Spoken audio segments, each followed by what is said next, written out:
but they wrote these things also on their flesh. So there was a very kind of reciprocal relationship. So that was another thing that we needed to find a way to translate. And this is one of the women who passed away in the making of this work, demonstrating a scrubbing punishment. So we were actually, over the period of making this work, finally able to negotiate access to some spaces, but this was a major problem in terms of data capture, in that Volker could not get into a lot of the realms that were being spoken about. We had to configure a way around this world that, in fact, you could not enter, and also deal with the fact this historically was women's experience also.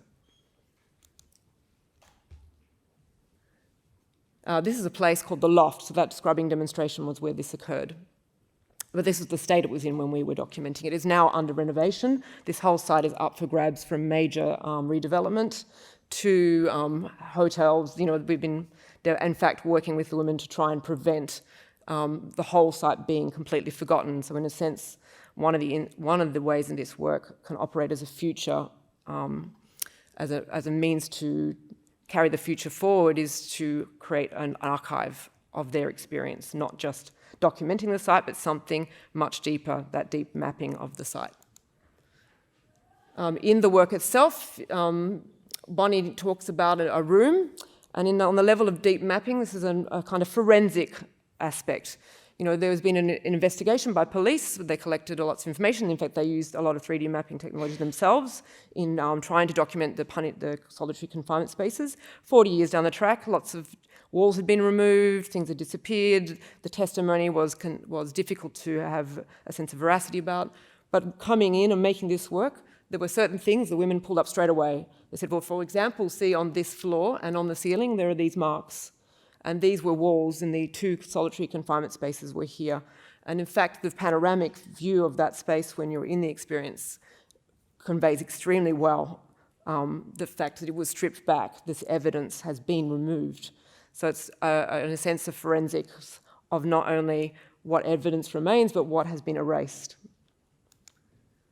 So that sense that it relates also to an investigation in a criminological sense, but one that puts that into those women's hands. A little piece of the technological aspect. In the terms of deep mapping, this mapping out of the space, and Volker, in fact, spent a year going around with a 4-camera array to try and capture as much as he could. And there were days you could get in and days you couldn't get into some spaces, according to the builders and the administrators who were controlling, in fact, had shut us out many times. So this gives you a sense of the entire landscape that was captured in the data mapping that Volker did. So the black holes are pretty much anywhere he couldn't get in. And this, of course, is a 3D map, so we could go in any direction. And women directed us. In fact, they wrote a script. I worked with the women over a period of a good 6 months to write a script, or a score in a sense, of where we would travel through. And first, they ruled out completely any of these solitary confinement spaces. They were just too traumatic. They couldn't bear the thought that another Parragirl would encounter this and would be triggered by that experience. So it took a long time to figure out, in fact, how we would do that. And in the end, this is a geo-mapped version. So the women, in fact, defined a very, very specific path through the environment, which we could have gone anywhere, and we could have allowed users to go anywhere. Point Cloud was around this time we settled on that particular way of rendering the space. There's also panoramic images. Whenever we entered into a closed space, it transitioned into a panorama. Point Cloud for the entire space was, in fact, extremely apt, because this allowed the sense of what was missing to be conveyed.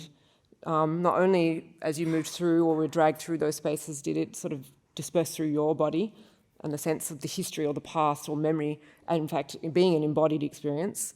The point cloud, in fact, also very beautifully conveyed the fact that memory is suspended in an unknown and possibly future as well as past dimension, the dimensionality of it, and the missing elements, particularly in terms of trauma and dissociation, the fact that things are, and we're hearing all about it in the news, that it's particularly sexual abuse is for a victim a very problematic thing in relation to memory.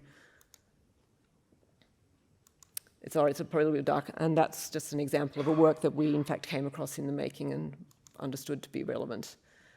This is one of the interior spaces that in fact were treated in between. In fact, at the end of this scene, you move up through. So some transitions we decide were literally through spaces, and others, in fact, elevate up through the space.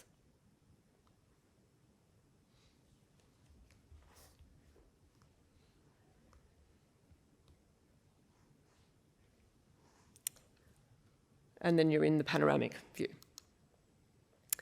Okay, so I may not stay on to these sound bites for too long, but in a 36 array venue, as Epicenter has, there were very long and extensive debates about, in fact, spatializing the sound. Do we have, because you never see in this work the women themselves, and I don't know if anyone's been into the panoramic space just in the entry here, you only hear their voices. So we are very early on, there were extended debates about, well, where should this voice come from in a 36 array environment, sound environment. So would it be the voice of God, just sort of out of some sort of upper field? And in the end, we opted for a binaural spatial sound, whereby the women's voices were, in fact, as if they were there, and anyone who's listening to it now, it's a sense in which the voices are with you, accompanying you through this experience. It's almost close enough to be an internal voice. So at once there's a kind of bringing together of yourself with the other. And this is really at the crux of this work, is how much of such an experience should be one in which we voyeuristically observe those women's experience, or is it one that we can actually feel for ourselves? And I'm very much a skeptic of getting into the other's shoes notion. This work, as a result, was very much driven by everything the women told us. And sound became extremely crucial in that in such an institution, sound drives, if you're in a solitary confinement space, to give an example, you're in total silence, but you hear certain sounds coming to you, like the sound of the footstep of the warden coming, the jingle of keys, these sounds. And I would argue that one of the things that's most difficult to create is actually the sound of fear, of anticipation. A kind of phonophobia was what we actually needed to do. And also these sounds were something that were active and living. This was really important. Some research we did, we came across, and I'm not going to be able to pronounce this, you will correct me, the Ahaush sounds. These sounds that are actually activate. So the incorporated into this work is the crunching of footsteps on leaves, but also sounds that shouldn't be there, sounds that come from beyond, which is, of course, a Jean-Luc Godard technique. It's not new to cinematic form. But I'll see if I can get it to play. All of a sudden, you got to return that up a little bit. Things. And that Pandora box opened. All my girls.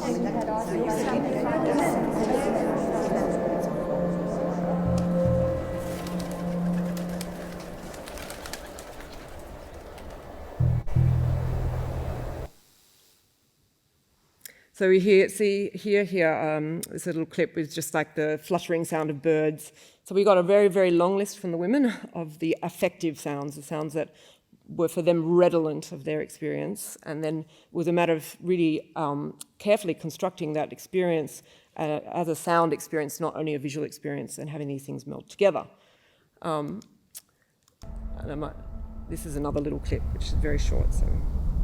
They locked the gate behind you, and inside was like two small, very small confined areas. There was what you might deem your main area, where you had a chair, and that was all you had, was a chair and a light above your head covered in steel meshing. In the other little part, there was nothing. And the only way you can survive in there is to curl up and go to sleep. That's all you could do to survive that. It was nothingness. It was just cold space, a dark place.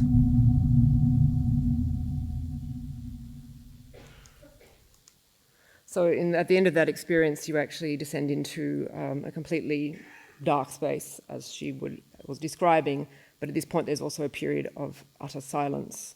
So, I mean, to make that effective is a challenge, and I realise my time is running out. But I wanted to, these are actually some of the women on the day they came to see the work. Only 1 or 2 returned, as it was an extremely difficult experience for them. However, in terms of talking about, futures for technologies, I think it's very important to consider, well, how do we create technologies that care? In the context of an institutional experience, there are legacies, and I think there are legacies of certain optical regimes that we need to consider. Who looks at who's empowered to look at who. As a Foucauldian treatment, you might argue that, in a post-capitalist era, in fact, biopolitics of this are extremely important. Where are bodies situated, and even though those bodies might be virtual, whose bodies are we empowering in these spaces? The women's vision of it, however, is quite different, mine being more sceptical. As far as they're concerned, they were the winners, they got to shut the door, but I'm standing here and it hasn't beaten me. And again, the last word I always give to the women, one of their big hopes for the future is that child welfare system will be transformed and children will no longer be treated as such.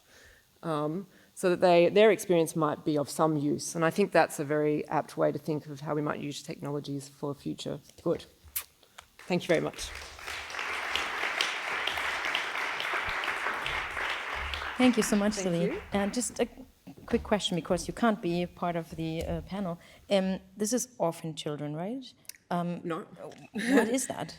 So, why are they treated that badly? I'm thinking because I want to talk about the future, I didn't talk about the past so much. Yeah. There's a very long history in these institutions. This is the first place in Australia where forced child removal occurred.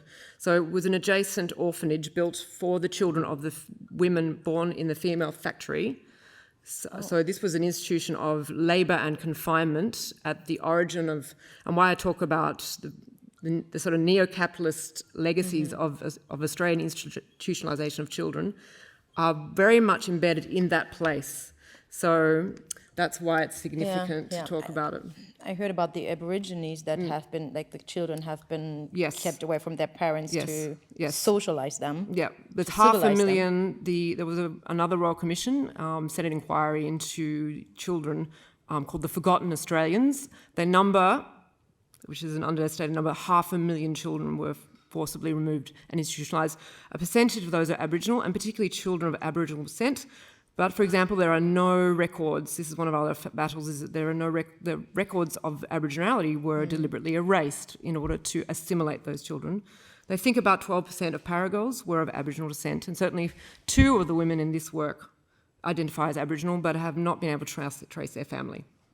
Okay. So this is another legacy. Yeah. And just one more question. Yes. Do you know the work of Mel Slater with the embodiment? Yes. Okay. Yes. Well, I will talk about this later. Okay. Okay. Thank you so much. Thank you. Thank you for the Australian accent, bringing that to the stage.